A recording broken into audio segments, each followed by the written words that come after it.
Баршаңызға қайырлы күн достар. Бүгін сіздермен өте дәмді болып шығатын пельменнің толық рецебін және қалай жасайтынымен бөлісетін боламын. Ол үшін видеомды соңына дейін қарап, менімен бірге болыңыздар. Мінекей, өте дәмді болып шығады. Арнама жазылмаған болсаңыздар, жазылып, қоңыраушаны басып кетуді ұмытпаңыздар. Мінекей алдымен жылы суымызға жұмыртқамызды салып, тұзымызды салып, кішкене май қосып жіберіп, сұйық май мінекей қосып жіберіп, жақсылап араластырып, електен өткен ұнымызға ортасына құйып, қатты емес, жұмсақ емес, орташа қамыр әдемі ғып илеп алатын боламыз.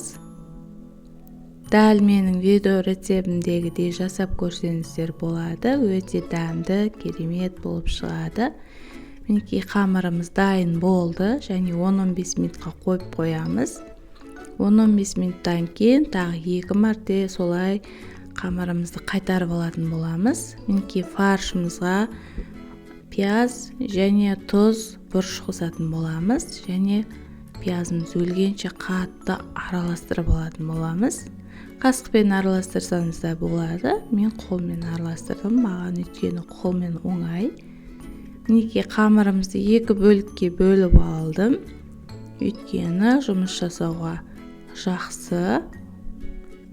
Үлкен болса, үлкен болып кетуі мүмкін. Сол үшін қамырымды 2-ге бөліп жайып шығатын боламын. Мінекей қамырымызды жан-жанынан шетінен басып, ортасын баспаймыз.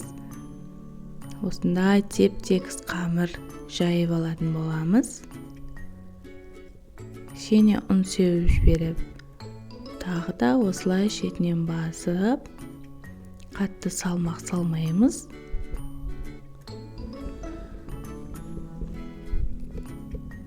Достар, мен каналыма жазылмаған болсаңыздар, жазылып, комментарий қалдырып, лайк басып кетсеңіздер болады. Мен көптеген видеолар салатын боламын. Мінекей осылай барлығын кесіп алдым. Енді шетінен ашып, тағы да 4 бұрышты етіп кесетін боламыз. Өте оңай. Жасап көрсеңіздер болады.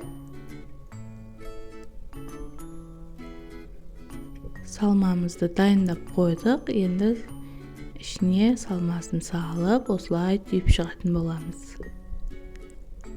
Балаларым өте жақсы көреді. Суға емес, бұны мен мантоваркаға пісіретін боламын. Қазір видеома қарап отырсаңыздар, көретін боласыздар.